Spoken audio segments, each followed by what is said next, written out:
नमस्कार, मैं लुकेश्वर साहू, अतिथि शिक्षक छत्तीसगढ़ी विभाग, पंडित सुंदरलाल शर्मा मुक्त विश्वविद्यालय छत्तीसगढ़ बिलासपुर। आज की इस वीडियो कक्षा में हम छत्तीसगढ़ी साहित्य के इतिहास के अंतर्गत छत्तीसगढ़ी साहित्य की प्रमुख विधाओं में से एक महत्वपूर्ण विधा लोक गाथा के बारे में अध्ययन करेंगे। लोक गाथा न केवल साहित्यिक दृष्टि से बल्कि हमारी लोक संस्कृति और परंपरा की आत्मा है। लोक गाथा का विकास लोक साहित्य में लोक गाथाओं का अत्यंत महत्वपूर्ण स्थान है। लोकगीत का ही एक विकसित रूप लोक गाथा है, जिसमें कथा और गीत दोनों का सुंदर समन्वय होता है।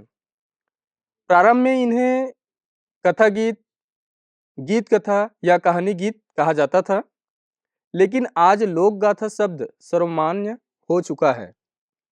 लोक गाथा की परिभाषा लोक गाथा की सरल परिभाषा यह है: गीत के माध्यम से कथा का गायन। अंग्रेजी में लोकगीत और लोक गाथा दोनों के लिए बैलेट शब्द का प्रयुक्त होता है। लोक गाथाओं में प्रेम कथा हो सकती है, वीर गाथा हो सकती है, धार्मिक या सामाजिक कथा हो सकती है, जैसे चंदैनी, पंडवानी, भरथरी, ढोला मारू आदि। लोक गाथा शब्द की उत्पत्ति। अब प्रश्न उठता है, लोक गाथा शब्द कहाँ से आया? इसका श्रेय जाता है डॉक्टर कृष्णदेव उपाध्याय को।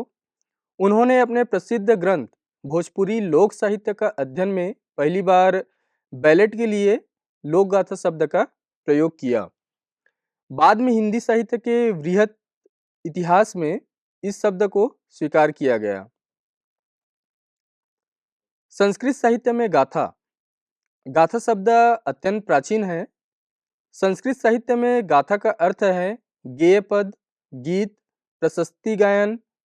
ऋग्वेद, अमरकोश, विष्णु पुराण, ब्राह्मण ग्रंथों में गाथाओं का उल्लेख मिलता है।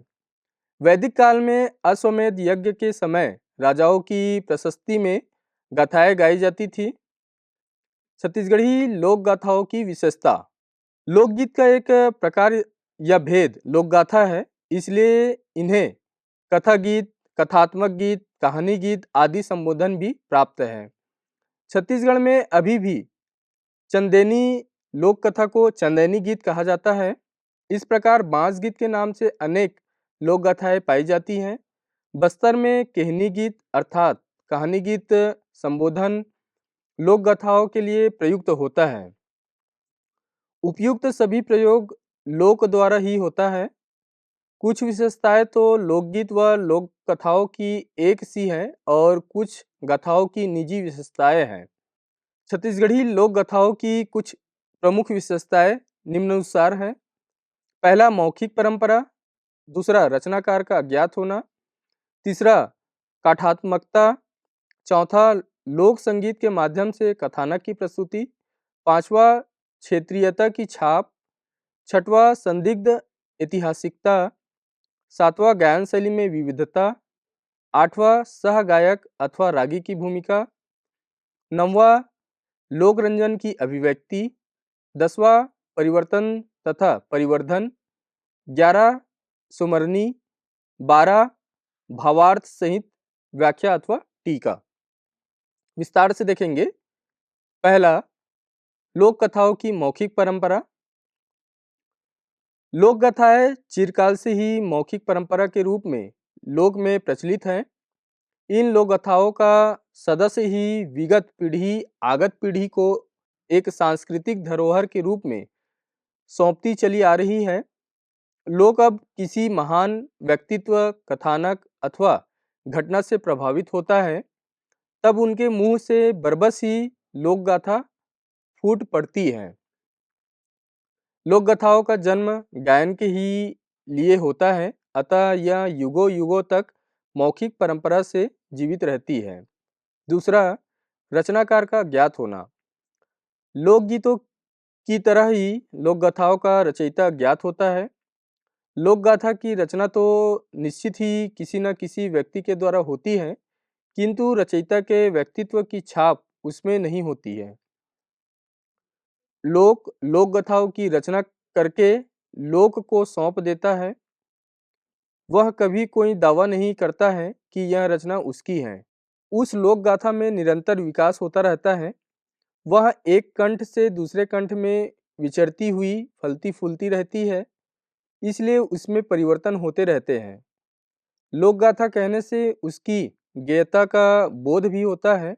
जिस प्रकार लोक गाथा रचयिता अज्ञात होता है, उसी प्रकार लोक गाथा की धुन निर्मित करने वाला भी अज्ञात होता है, क्योंकि लोकगीतों व लोक गाथाओं का निर्माण गाते हुए ही होता है। इनकी रचना कागज व लेखनी से नहीं होता है। तीसरा, आत्मकथा। लोकगीत व लोक गाथा में प्रमुख अंतर यह है कि लोकगीतों में कथात्मकता नहीं होती। कथात्मकता होने पर वे लोक गाथा कहलाने लगते हैं। लोक गाथाओं का कथानक छोटा भी हो सकता है और वृत्ताकार भी। लोक गाथाओं के कथानक ऐतिहासिक, सामाजिक, धार्मिक, काल्पनिक व मनगढ़ंत कुछ भी हो सकते हैं। किसी महान चरित्र का यशोगान भी लोक गाथा की विषय वस्तु होता है। किसी महत्वपूर्ण घटनाओं में किसी महत्वपूर्ण घटनाओं से संबंधित कथाएं भी लोक गाथाओं में निहित होती हैं। लोक गाथा गायक या रचयिता लोक गाथाओं की रचना कभी किसी कथानक को सुनकर करता है, तो कभी किंवदंतियों व जनश्रुतियों के आधार पर। कभी किसी चरित्र विशेष से प्रभावित होकर रचना करता है, तो कभी मनोरंजन की दृष्टि से मनगढ़ंत किस्सों को लोक गाथा का रूप देता है। अगला है लोक संगीत के माध्यम से कथानक की प्रस्तुति। लोक गाथा में निहित कथानक की प्रस्तुति में लोक संगीत की महत्वपूर्ण भूमिका होती है। लोक संगीत से तात्पर्य लोक गायन, लोक वादन तथा लोक नृत्य है। वर्तमान में लोक गाथा गायन शैली में अभिनय भी जुड़ता जा रहा है। सभी लोक गाथाओं में निहित कथानक गायन के माध्यम से ही प्रस्तुत किया जाता है।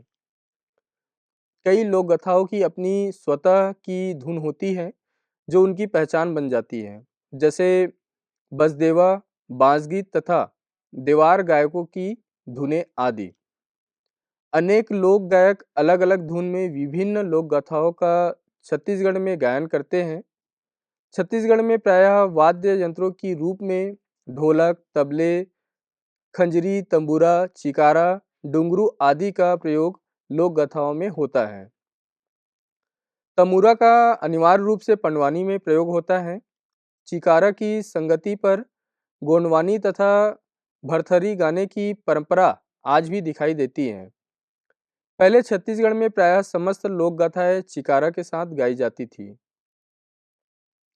बांस गीत तथा देवार गीत का गायन उपयुक्त संदर्भ में समाहित नहीं है।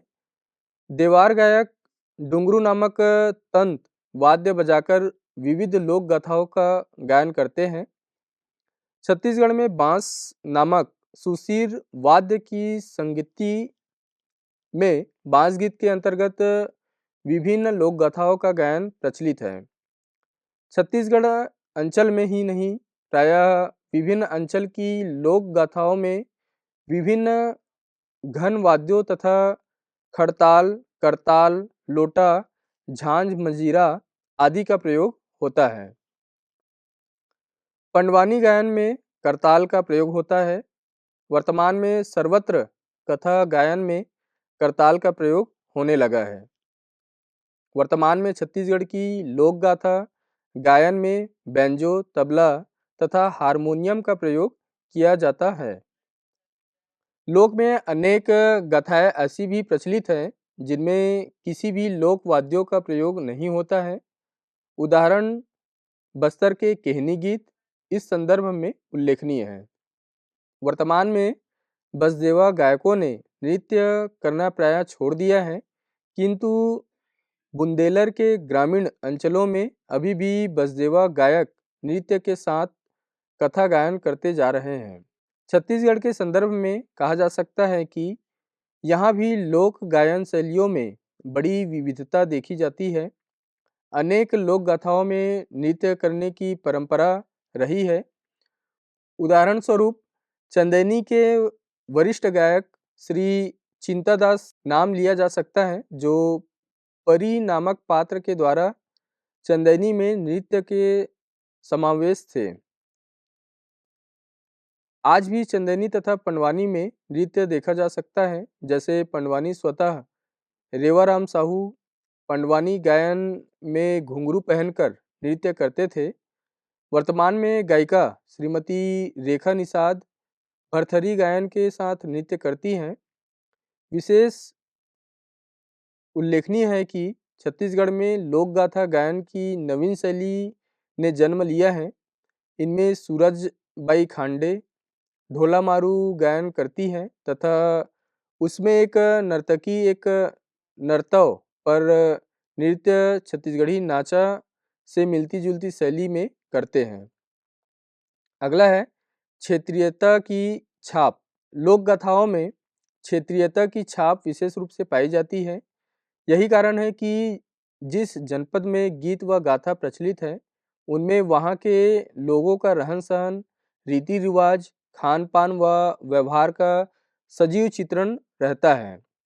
जैसे प्रधान जनजाति द्वारा गाई जाने वाली पंडवानी में महाभारत के पात्र पूर्णतः गोंड आदिवासी संस्कृति से जीते दिखाई देते हैं। रावत जाति द्वारा गाए जाने वाले बांसगीत के अंतर्गत अनेक लोक गाथाओं के कथानक में लक्ष्मण तथा सीता के चरित्र को आदिवासी संस्कृति में टाला हुआ वर्णित किया गया है। लोक गाथाओं का गायन क्षेत्र विशेष के गायकों द्वारा होता है। ये संबंधित उस क्षेत्र विशेष को परंपरागत वेशभूषा धारण करते हैं। इसी प्रकार विभिन्न लोक गाथाओं से संबंधित क्षेत्रीय लोक धुन, लोक वाद्यों व लोक नृत्यों आदि का समावेश रहता है। अगला है संदिग्ध ऐतिहासिकता। ऐतिहासिक लोक गाथाओं में वर्णित घटनाएं व पात्र पूर्णतः इतिहास की कसौटी पर खरे नहीं उतरते हैं। अपवाद स्वरूप कुछ लोक गाथाओं में ऐतिहासिक तत्व प्रमाणिक सिद्ध होते हैं। सातवां, गायन की शैली में विविधता। अनेक लोक गाथाएं ऐसी हैं जो भारत के अधिकांश अंचल में समान रूप से प्रचलित है। जैसे आल्हा, चंदैनी, ढोला मारू, भरथरी आदि। परिस्थिति विशेष में इनकी गायन शैली में परिवर्तन दिखाई देती है। अनेक बार यह देखने में आता है कि अंचल में एक हो लोक गाथा को विविध धुन व विविध शैली में गाई जाती है। अनेक बार यह देखने में आता है कि अंचल में एक ही लोक गाथा को विविध धुन व विविध शैली में गाई जाती है। जैसे छत्तीसगढ़ी की पंडवानी के गायन की विविध शैलियाँ वर्तमान में प्रचलित है। आठवां, सहगायक अथवा रागी की भूमिका। प्रायः लोक गायन अपने साथ यह गायक या रागी अवश्य रखते हैं। छत्तीसगढ़ में सहगायक के रूप में रागी रहता है, किंतु केवल गायन करना ही उनका काम नहीं है। वह एक श्रोता के रूप में हुंकारू भी भरता है, कभी प्रश्न करता है, कभी व्यंग करता है, कभी गायन दोहराता है। आल्हा में यह सहगायक तोड़ के आखिरी शब्द ओजपूर्ण स्वरों में दोहराता है। बीच बीच में उत्साह बढ़ाने हेतु अरे वाह, अच्छा, अरे, अरे अच्छा जी, हौ, हाँ इत्यादि शब्द भी रोचक ढंग से कहता है। बसदेवा गायकों का यह गायक वाद्य बजाता हुआ गायन दोहराता है। इस प्रकार प्रायः अनेक लोक गाथाओं में सहगायक या रागी रहता है। अनेक लोक गाथाओं में सहगायक या रागी की कोई भूमिका नहीं रहती। नौवां, लोक रंजन की अभिव्यक्ति। लोक गाथा गायन में लोक गायक उपस्थित जनसमूह व जनसाधारण की अभिरुचि को देखते हुए अपने गायन शैली में परिवर्तन कर लेता है। वह जनरुचि के अनुरूप ही लोक गाथाओं का चयन भी करता है। उदाहरण बसदेवा गायक बुंदेलखंड तथा बघेलखंड में सरवन लोक गाथा का गायन परंपरागत रूप से करते हैं, किंतु छत्तीसगढ़ में यहाँ की वन रुचि के अनुसार गायक श्री कृष्ण जन्म कथा, राम कथा, हरिश्चंद्र की कथा का गायन ही अधिक करते दिखाई देते हैं। छत्तीसगढ़ की काल्पनिक पंडवानी में रागी हास्य व्यंग द्वारा श्रोताओं का मनोरंजन करता है। वैसे विभिन्न लोक गाथाओं में भी निहित कथानक भी लोकानुरंजन करने में पूर्णतः सक्षम होते हैं। 10वां परिवर्तन तथा परिवर्धन लोक परंपरा में जीवित रहती है, अतः इनमें परिवर्तन परिवर्धन होते रहना सहज स्वाभाविक है। किंतु यह परिवर्तन या परिवर्धन सप्रयास नहीं होना चाहिए। जब परिवर्तन परिवर्धन बुद्धिजीवी गर्ग द्वारा किया जाने लगता है तो लोक गाथा अपनी मौलिकता खोने लगती है। किसी लोक गायक द्वारा गाई लोक गाथा का हम ध्वन्यांकन करें और यदि कोई शब्द चीज में सक्षम में न आए और हम पूजे तो लोक गायक दूसरा ही समानार्थी शब्द बना देता है।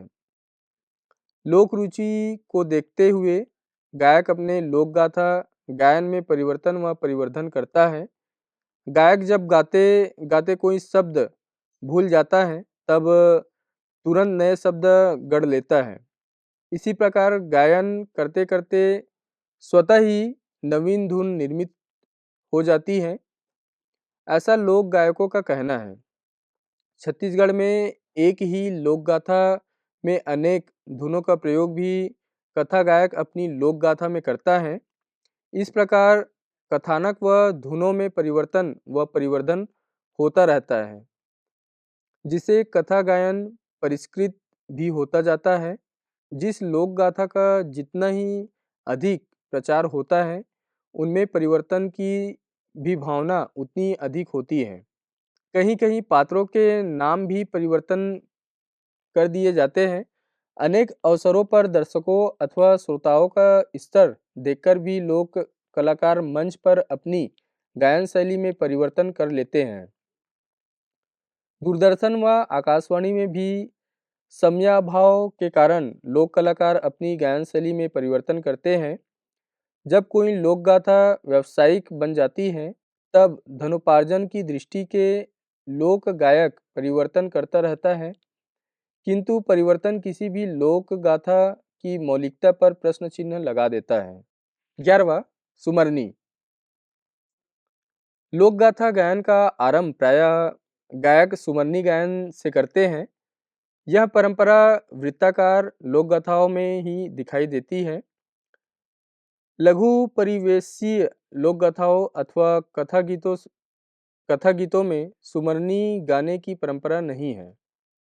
12वां भावार्थ सहित व्याख्या अथवा टीका लोक गाथा गायक पहले कथा गायन करता है, बाद में उसकी व्याख्या अर्थ करता है, जिसे टीका करना कहा जाता है।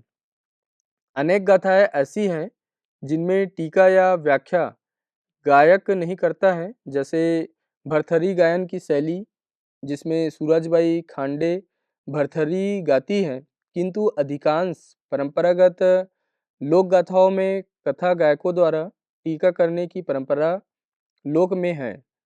टीका करते हुए कथा गायन करना लोक गाथा की विशिष्ट पहचान है। अगला टॉपिक है लोक संगीत व गायन शैली।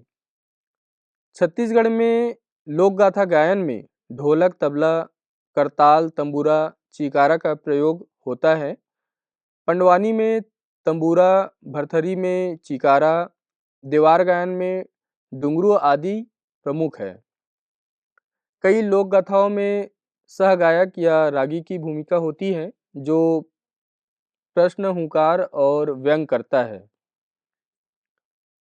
अगला टॉपिक है लोक गाथा का उद्देश्य। लोक गाथा का उद्देश्य केवल मनोरंजन नहीं है, बल्कि लोक संस्कृति का संरक्षण, इतिहास को जीवित रखना, समाज को जोड़ना। लोक गायक श्रोताओं की रुचि के अनुसार अपने गायन में परिवर्तन भी करता है। अगला टॉपिक निष्कर्ष। अंत में हम कह सकते हैं कि लोक गाथाएं छत्तीसगढ़ की सांस्कृतिक आत्मा है। ये न केवल साहित्य है बल्कि लोक जीवन का जीवंत दस्तावेज है। आज हमने इस वीडियो के माध्यम से छत्तीसगढ़ी इतिहास के अंतर्गत छत्तीसगढ़ी लोक गाथा के विषय में हमने विस्तृत अध्ययन किया है। धन्यवाद।